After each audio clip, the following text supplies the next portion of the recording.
Hello friends, welcome to मैसी T.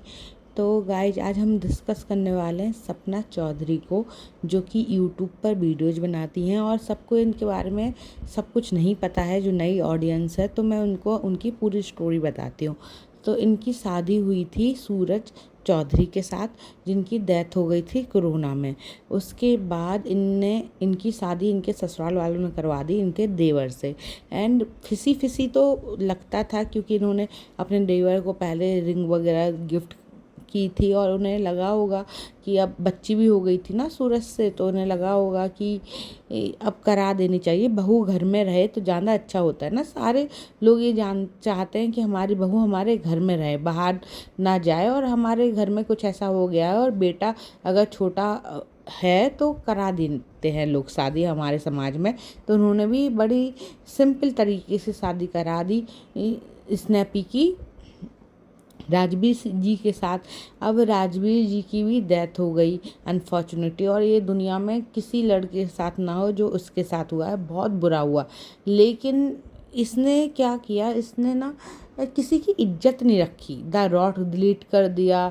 Anshu से इतना प्यार करती थी, उसकी भी कोई इज्जत नहीं रखी। अपने ससुराल वालों पे बहुत गंदे एलिगेशन लगाए, अपने ससुर जी पे बहुत गंदे एलिगेशन लगाए कि वो IVF से बेबी पैदा करना चाहते हैं इसके साथ, या फिर रिपोर्ट करवाई कि हाँ ये हमारे साथ बच्चा पैदा करना चाहता है।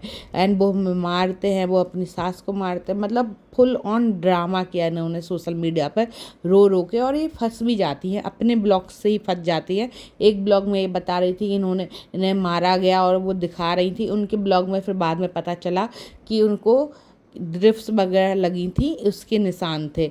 एंड सूरज जी की रिकॉर्डिंग भी डाली। जो इंसान बताइए चला गया, उसकी रिकॉर्डिंग डाली। कितना वैसा रिश्ता है, मतलब कितना गंदा मन होगा किसी औरत का जो ऐसे काम कर सकती है।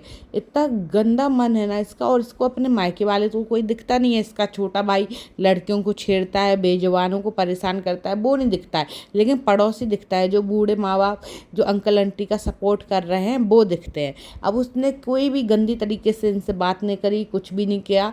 लेकिन हालांकि इन्होंने बहुत गंदी तरीके से नल्ला बोला है। तो फिर बता, तेरा भाई कौन है? तेरा भाई भी तो नल्ला हुआ ना। तो बस यही है, फुल ऑन ड्रामा करती हैं। कभी बाल काट लेती हैं, ना अपनी बच्चियों का ध्यान रखती हैं। मुझे ऐसा लगता है पागल हो चुकी है औरत। अपने बच्चों का तो ध्यान रखो, उन्हें स्कूल वगैरह भेजो। स्कूल भेजती हैं, जिस दिन भेजने उस दिन ब्लॉग बना देती है। बाकी टाइम गाँव में जाती है, यहाँ वहाँ घूमने से फुर्सत मिले तब तो स्कूल भेजे। बच्चों को कुछ आता नहीं है, उनके साथ बैठती नहीं है कहीं पे भी। कभी भी इसको प्यार से अपने दोनों बच्चों के साथ, और उनके मन में क्या डाल रही हो, बैठेंगी भी उल्टी सीधी। बताओ मम्मा अच्छी है, बताओ मम्मा से प्यार करते हो, मम्मा आपको खुश रखती है।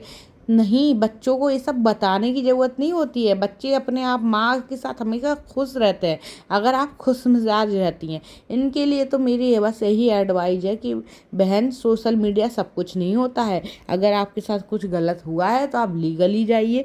और फिर बोल रही उन्होंने, अगर तुम्हारे साथ इतना गलत हो गया था तो तुमने क्यों नहीं केस कर दिया आगे से? वैसे तो तुमने पूरी सोशल मीडिया और पूरी दुनिया में उनकी इज्जत खराब कर दी। केस करने के लिए बूढ़े थे, उन्होंने केस कर दिया तो कहते आ गया केस करना आ गया। बहन, तुम अपनी ब्लॉग से एक्सपोज हो जाती हो तो प्लीज़ ये ड्रामा करना बंद करो और अपनी अच्छे से ज़िंदगी जियो।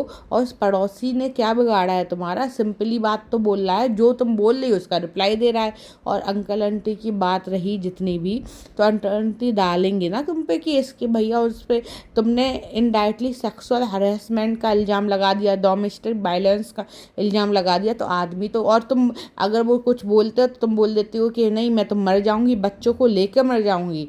तो आदमी अपनी सेफ्टी के लिए कुछ तो करेगा कि भैया कल को कुछ कर ले औरत। किसी रिएक्शन चैनल को सुन के, किसी भी अपने मायके वालों को सुन के कुछ कर ले तो नाम हमारा तो ना आ जाए। बेचारी उस अंशु के पीछे पड़ गई जिसने तुम्हें भाभी से ज़्यादा अपनी माँ समझा था, इतना प्यार किया तुम्हें, तुम्हारी हर जगह तुम्हारा सपोर्ट किया। तुमने उसके माँ बाप को भी गाली दी, अपने उनको भी दी, गंदे गंदे एलिगेशन लगाए। इतनी बुद्धि आती कहाँ से है? यही सीखा है तुमने बचपन से अभी तक, और कुछ नहीं सीखा है? जीवन में कुछ अच्छा सीखो। तुम्हारी बेटियां देख रही होंगी, वो भी यही सीख जाएंगी, फिर उन्हें अच्छी परवरिश की ज़रूरत है। ऐसे नहीं चलता है भाई, कुछ भी जैसा तुम कर रही हो बहुत गलत कर रही हो, बहुत ही ज़्यादा गलत कर रही हो। और तो और इन्होंने भगवान को अडॉप्ट कर लिया है।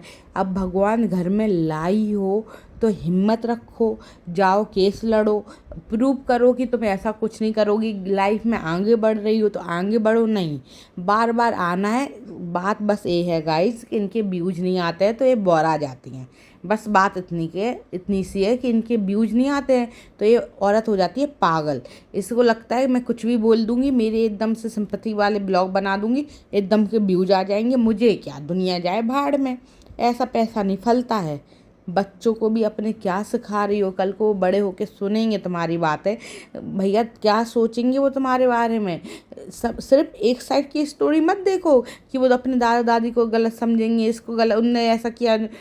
कभी बड़े होंगे ना बच्चे तो तुम्हें भी देख रहे होंगे वो कि तुम क्या कर रही हो, तुम्हें 24 घंटे देख रहे हैं वो, तो तुम्हें तो वो सबसे पहले जज करेंगे कि मेरी माँ ऐसा ऐसा बोल रही है, मेरी माँ पता नहीं क्या करती होगी, इसलिए ये सब हो रहा है। तो प्लीज़ अच्छे से रहो और अपने बच्चों को अच्छे से पालो। फालतू के ड्रामा नहीं करो सोशल मीडिया पे। अगर लीगली लड़ना है तो लीगली लड़ो। और मैं रोज़ रोज़ तुम पे रिएक्शन नहीं देना चाहती, तुम मुझे बहुत ही गंदी वाइब देती हो भैया। और तुम्हारे साथ हाँ सिंपैथी है, तुम्हारे बच्चों के साथ सिंपैथी है, इसलिए तुम्हें सारे रिएक्शन चैनल ना थोड़ी बहुत समझाते भी हैं, क्योंकि जो तुम्हारे साथ हुआ है वो बहुत गलत हुआ है। ऐसा दुनिया में किसी औरत के साथ ना हो जैसा तुम्हारे साथ हुआ है। लेकिन उसके बाद ना ऐसे बिल्कुल पागली हो गई हो क्या, अपने बच्चों के बारे में बिल्कुल ही नहीं सोचती हो। कुछ भी मुँह उठा के आ जाना है, सोशल मीडिया पर बोल देना है और फिर अपने खुद के ब्लॉग से पकड़े जाना है। फिर कैसे मुँह दिखाओगी, कैसे एक दिन इतनी बुरी फंस जाओगी तो कैसे मुंह दिखाओगी फिर दुनिया को। और पुलिस स्टेशन से सामने से वीडियो बनाना है, पता नहीं। तो गाइज मैं तो कुछ ज़्यादा बोलना ही नहीं चाहती हूँ इनके बारे में। आप बताइएगा आपकी क्या राय है, आपको क्या लगता है इनके बारे में, प्लीज़ कमेंट डाउन। एंड ठीक है गाइज, चलते हैं, अब मिलते हैं आपको नेक्स्ट वीडियो में। एंड प्लीज़ आप बताइएगा आपको नेक्स्ट वीडियोस किस पे चाहिए, नेक्स्ट रिएक्शन किस पे चाहिए, प्लीज़ कमेंट कीजिएगा। Okay guys, bye bye, take care.